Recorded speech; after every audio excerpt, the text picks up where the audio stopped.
ออกเต็มไปหมดเลยพี่น้องมาเบิ่งเอานี่พี่โอ้ยกำลังแกงเลยพี่น้องพูปอตัวออกไวเลยพี่น้องเอ้ยเบิ่งนี่นี่กอนี่ก็เต็มไปหมดพี่น้องสับลาบพี่น้องพูโอ้โหพี่น้องมาเบิ่งนำกันมาเบิ่งนำกันพู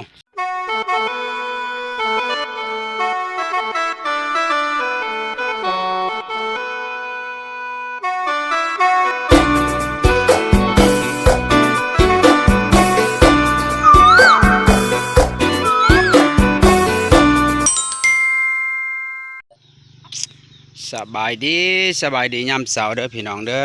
มื้อนี้ก็มาเลาะเบิ่งหน่อแหนงหน่อใหม่แตกอีกแล้วพี่น้องเบิ่งเอาพี่น้องผู้ไวลีพี่น้อง2 มื้อ 3 มื้อออกเต็มไปหมดเลยพี่น้องมาเบิ่งเอานี่พี่โอ้ยกำลังแกงเลยพี่น้องผู้ปอตัวออกไวลีพี่น้องเอ้ยเบิ่งนี่นี่กอนี่ก็เต็มไปหมดพี่น้องสับลาบพี่น้องพูโอ้โหพี่น้องมาเบิ้งนำกันมาเบิ้งนำกันพูกอเดียวนี่ก็พอแกงเลยพี่น้องกำลังงามเลยพี่น้องเอ้ยนี่โอ้ยพี่น้องเอ้ยมารีวิวมาอัปเดตชวนหน่อใหม่บานอมเด้อพี่น้องเด้อกำลังแตกพี่น้องแตกเต็มกอเลยเบิ้งเอาพี่น้องงามบ่โอ้กำลังแกงพี่น้องชุดยอดพอกอเดียวนี่พอแกงพี่น้องเอ้ยเบิ่งเอาพอกอเดียวนี่พอแกงเลยพ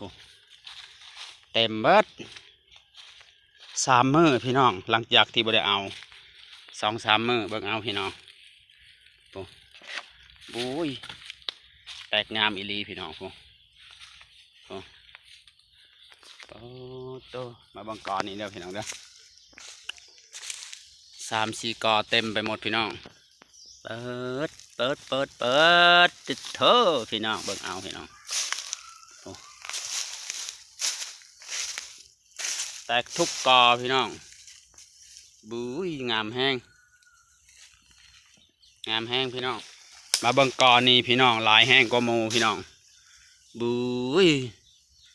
พี่น้องเอ้ยมาเบิ่งเอาพี่น้องสุดยอดอลังการพี่น้องเต็มกอทุกกอเลยพี่น้องแตกงามหลายพี่น้องก็ดูดน้ำพี่น้องเบิ่งเขาดูดน้ำค้างน้ำหมอกพี่น้องเบิ่งน้ำนี่ดูดน้ำแห้งหน่อไม้หวานพี่น้องหน่อไม้กิมซุงนะพี่น้องเด้อแต่ละกอพี่น้องเบิ่งเอาแต่ละกอพี่น้องโอ้โหสุดยอดพี่น้องผู้เต็มหมดเลยพี่น้องออกงามลายพี่น้องผู้โอ้ย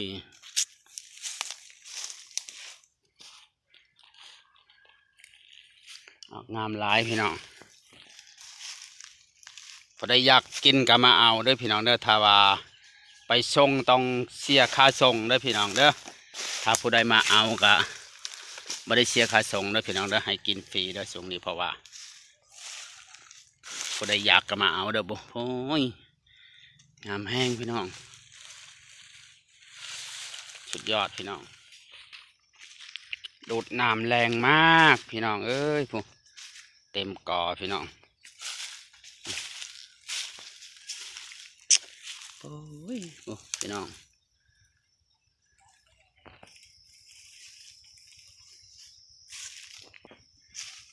เบิ่งกอนี่พี่น้องงาม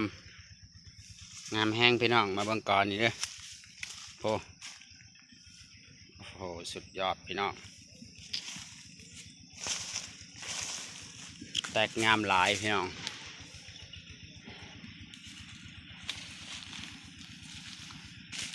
คิด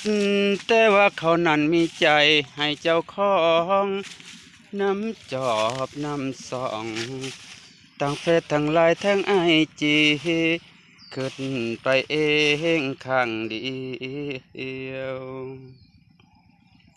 แค่เขายิ้มเขาส่งสายตาหวาน บ่โดนบ่นานก็ฮักเขาเก็บเอาไปเฟ้อไปฝันพันละนาโอ้ยสังคิดได้เป็นจังใดละที่นี่เขาเปิดโตตำแหน่งเจ้าของหัวใจสุดท้ายก็เลยได้นั่งห้องให้น้ำตาไหลเพราะปานฝ่าหูได้เป็นคนแพ้ตั้งแต่บ่ทันบอกหัก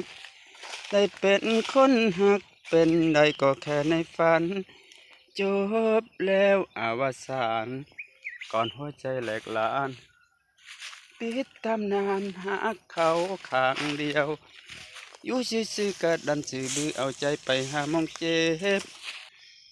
เพียงแต่ปลายเล็บเขาก็ยังบ่แลบ่เลี้ยว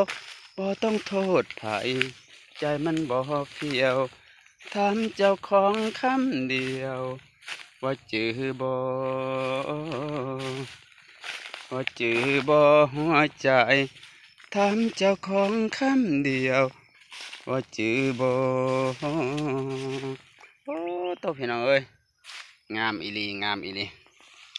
เบิ่งผู้งามแห้งงามแห้งเป็นจังใดละที่นี่เขาเปิดโตตำแหน่งเจ้าของหัวใจสุดท้ายก็เลยได้นั่งห้องให้โอ้ตัวพี่น้องผู้แตกงามอีหลีพี่น้องน้ำตาไหลเพราะปานฝ่าหูได้เป็นคนแพ้ตั้งแต่บ่ทันบอกหักได้เป็นคนหักเป็นได้ก็แค่ในฝันจบแล้วอวสานก่อนหัวใจแหลกลานปิดตำนานหักเขาข้างเดียวอยู่ซื่อๆก็ดันซื่อบือเอาใจไปหามองเจ็บเพียงแต่ปลายเล็บเขาก็ยังบ่แลบ่เลี้ยวบ่ต้องโทษไผ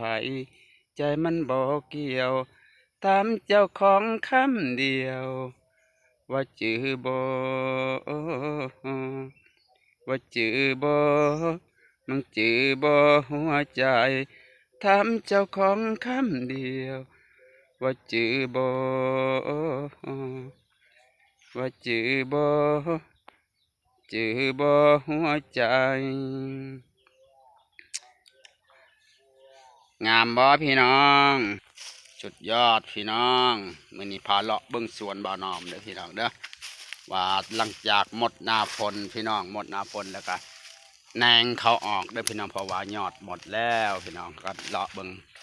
คะแนงมันพี่น้องยอดหมดแล้วหมดฝนแล้วก็คะแนงเขาแตกออกมาพี่น้องถ้า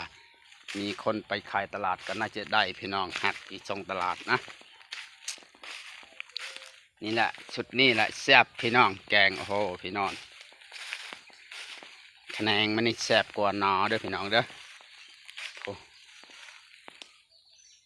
ธรรมชาติบรรยากาศยามเช้าสวนบ่าวนอมเด้อ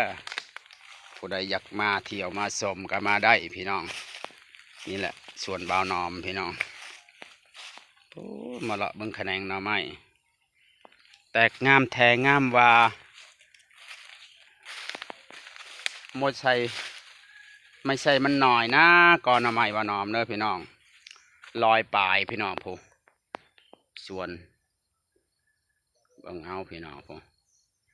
ลอยปลายก่อพี่น้องโอ้โหว่าปลายมันเท่าไรประมาณ7-80เด้อพี่น้องปลูกลายสมควรลายแห้งพี่น้อง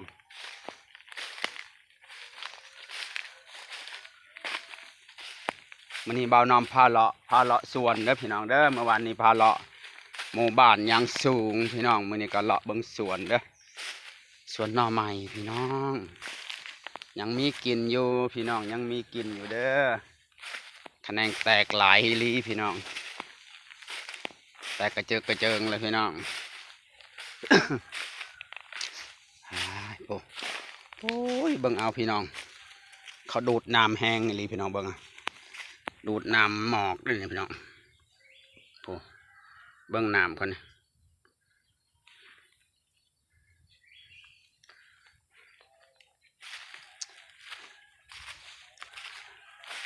ปลาโทเบื้องนี้พี่น้องออกงามแทงงามหวาพี่น้องปุ้ยงามแทงงามหวาพี่น้องเอ้ยงามคักเรียบน้องออกหลายเลยพี่น้อง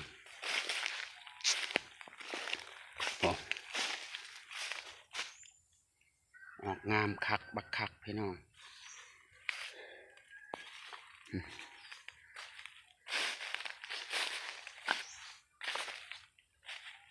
โอ้โต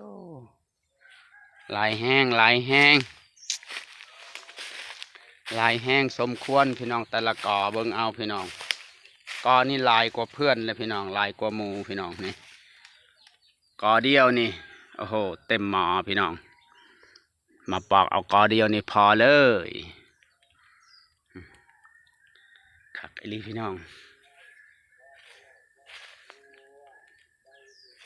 ออกงามโอ้ย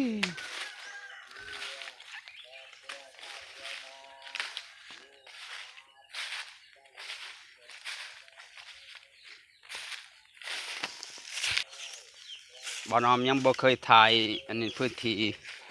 บ้านบ่อนอมอยู่จักเถื่อให้ FC เบิ่งเนาะมื้อนี้บ่อนอมจะได้ถ่ายให้เบิ่งแล้วพี่น้องนี่ก็คือน้ำสางเด้อพี่น้องเด้อน้ำสางบาดาลพี่น้องจางคนเจาะเอาพี่น้องขุดกระแมนพี่น้อง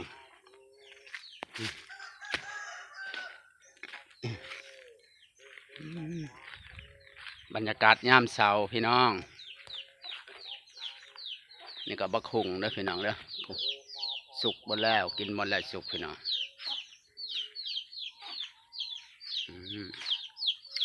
นี่กำลังติดดอกจะติดลูกแล้วเห็นไหมนี่ก็ต้นมะกรูด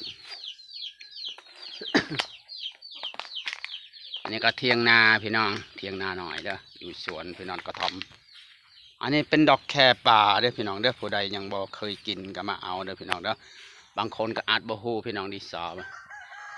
ดอกแคป่าเด้อพี่น้องเด้อนี่บางคนก็อาจบ่ฮู้เนาะแซ่บพี่น้องโอ้โหต้มก็ได้นึ่งก็ได้พี่น้องกินกับป่นกบป่นเขียดป่นปูป่นปลาเด้อพี่น้องเด้อต้องสอครับพี่น้องงามแห้งพี่น้อง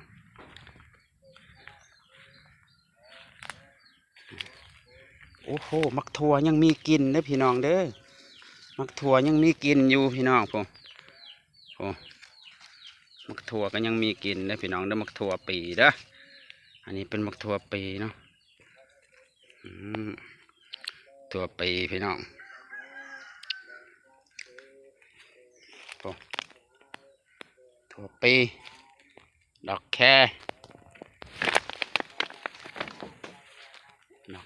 เต็มต้นพี่น้องอัปเดตพื้นที่สวนบ่าวนอมได้พี่น้องเนาะทางนี้ก็ต้นมักมี่ได้พี่น้องเด้อเบิ่งมักมี่มักเต็มต้นพี่น้องบุ้ยพี่น้องติดลูกจากข้างล่างสุดยอดเลยพี่น้องผู้เบิ่งเอาพี่น้องทุกงาทุกกิ่งอันนี้ก็ส่วนเพาะเมล็ดพันธุ์มะม่วงพี่น้องเพราะว่าสิซับกิ่งพี่น้องสิสาบกิ่งหรือว่าสิเสียบยอดลายยางพี่น้องเพราะว่าปีนี้จะได้สาบกิ่งขยายพันธุ์พี่น้อง